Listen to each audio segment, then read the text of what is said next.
Hope you're all doing well with your health. So, hoping that today I'm here with one more piece of literature by the name The Duck and the Kangaroo. So, I'm sure this poem is going to be very much interesting because of the subject it has. Because I must tell you, this poem comes under nonsense verse.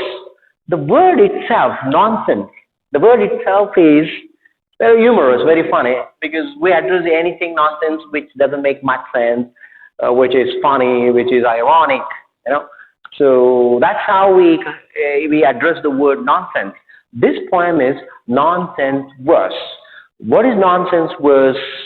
That will come later. Now look at the poet. This poem is written by Edward Lear. Have you heard of King Lear? He is Edward Lear. Well, there is no any connection between King Lear and Edward Lear. He doesn't belong to that family tree. He is Edward Lear. But one thing which is common between Edward Lear and King Lear is both are from England. Both are British. Well, of course, King Lear, whether King Lear really existed or it is just a fictitious character created by William Shakespeare, that's the other part of the discussion. But point is, King Lear and Edward Lear both are British, both are from United Kingdom.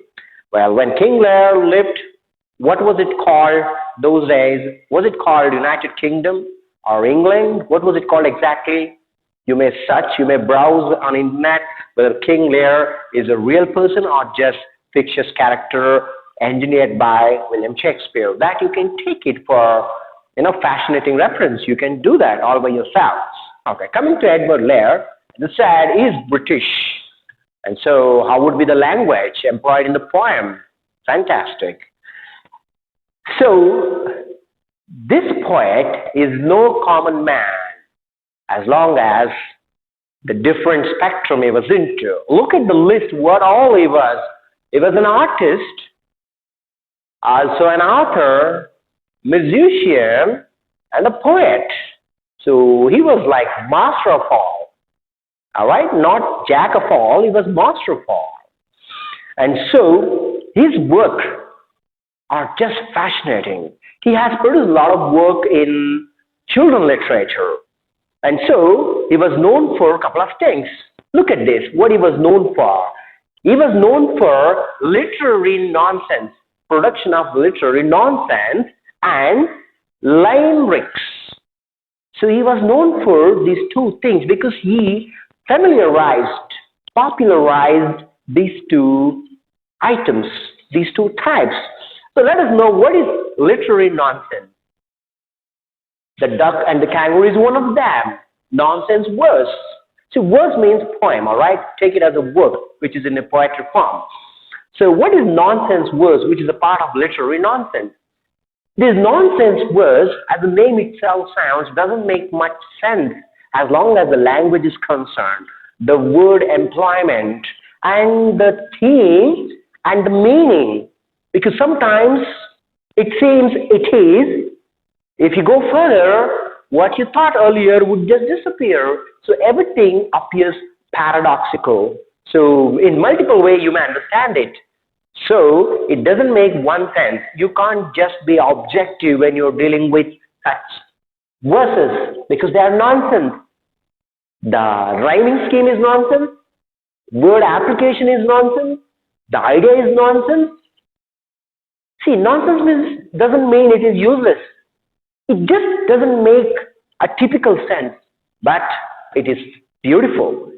There is always something to gain out of every piece of nonsense literary. Okay, that is one thing.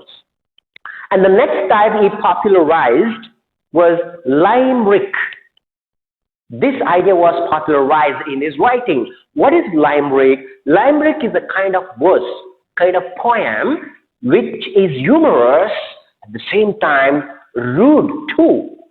So the way the idea is expressed, the way it is designed and performed is rude along with humor. So it is a cocktail of rude and humorous. and such type of work is called limerick. And so Edward Lear popularized this type limerick as well as literary nonsense. So he had produced lot of work in these both types. So especially children literature, where he employed this type that made his work very popular because children would love to read such work where there is, nonsense. Doesn't mean that child loves nonsense, but expecting that matured sense from child perhaps not healthy because children would explore because when something is meant to explore you cannot be sensible, you cannot consider sense being sensible because sometimes things may appear nonsense, but through nonsense there is always something explored at the end. So there is no such thing called, when we address somebody as nonsense or something as nonsense, doesn't mean that they are of lack of intelligence. Probably they are not following the typical path. So that's how it sounds. Anyway, furthermore, as we exercise this poem, we would come to know more about how does a nonsense verse would appear. Okay, so that is about the poet Edward Lear. So this is what he was into. Oh, very versatile man, and so this is what he is known for.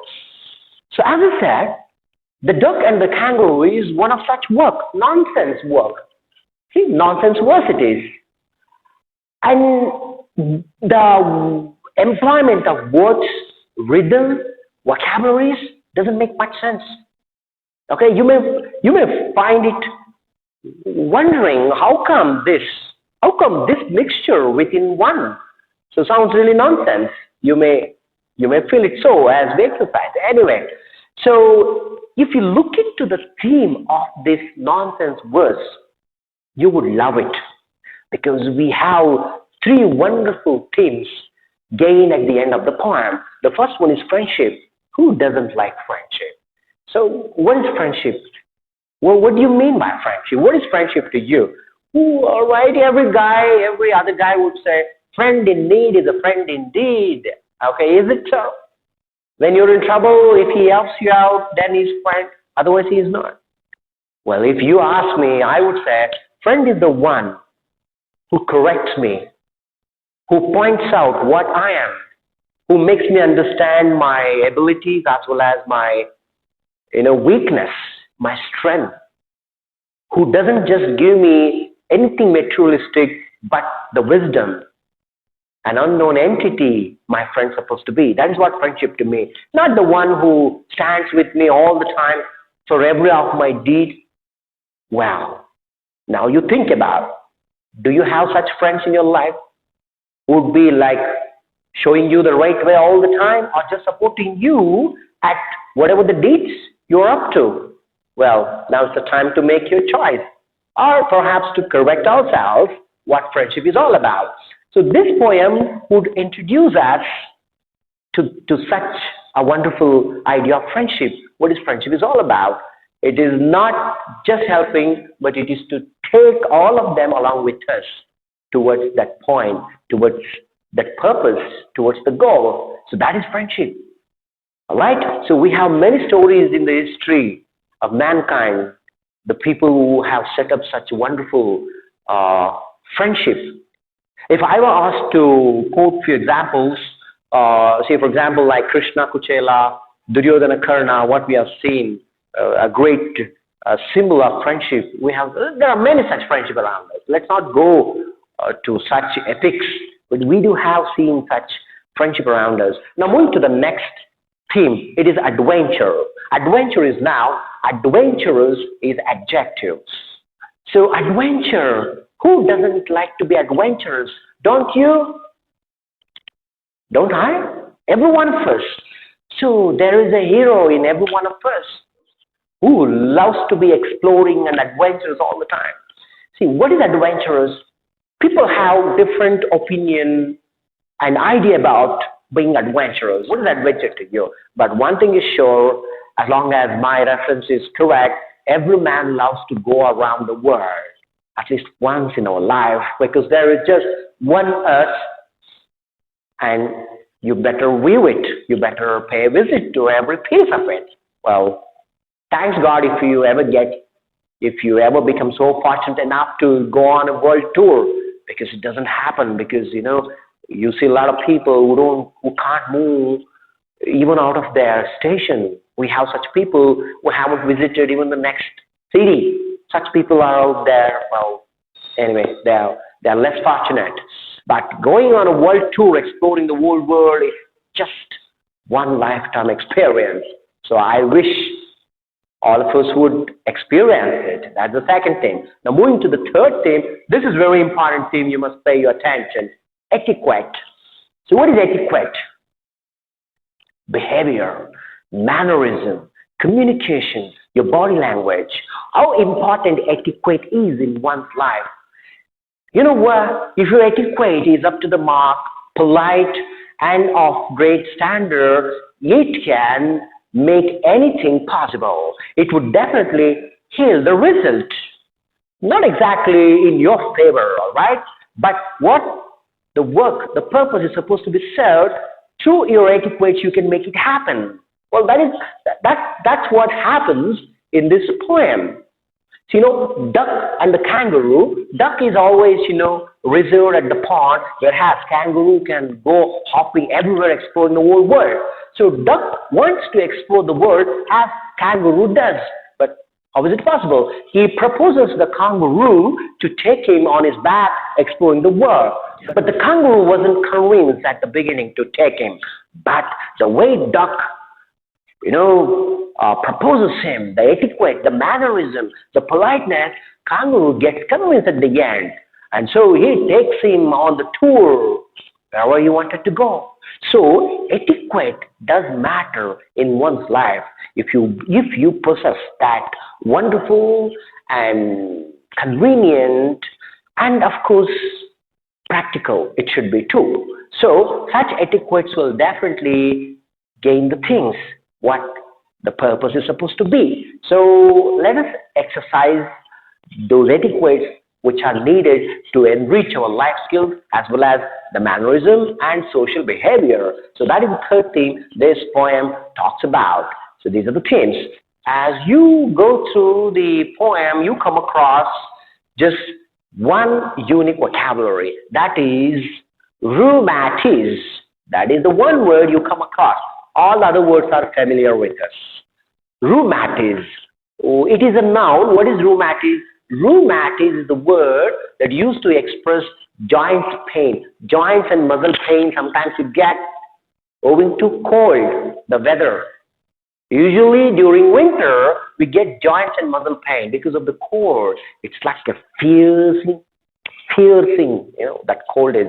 So that pain is called rheumatiz. You can go across that word as you go to the poem. Okay. The last thing is setting. Where is this poem set up? The setting is, it looks like from Australia. The setting of the poem is at Australia. Why? What is the proof? Well, the proof is, in the poem, there are two words used. Look at this. Be jolly bowly. These two words are from Australia. These two words are slang used by Australian tribes. So these two words are used in this poem. Because duck asked kangaroo to take him to Dee and Jelly Bowley, to those places. So where are these two places? These two places, imaginary places, but anyhow, these words are used as slang words in Australia. So at surface it appears the setting of this poem is Australia. Okay, so this is the primary information we should keep in your mind. So let's keep all these things in your mind as we go through the poem line by line. That's all we have in today's presentation. Thank you very much.